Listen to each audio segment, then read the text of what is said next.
Bathroom makeover. 1/4 inch for by 8 plywood. Cut into 4-inch strips. Cut 45-degree angle cuts on each side.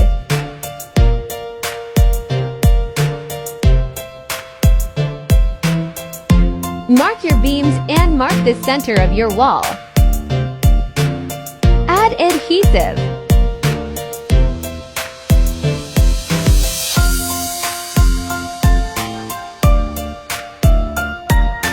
Nail gun down.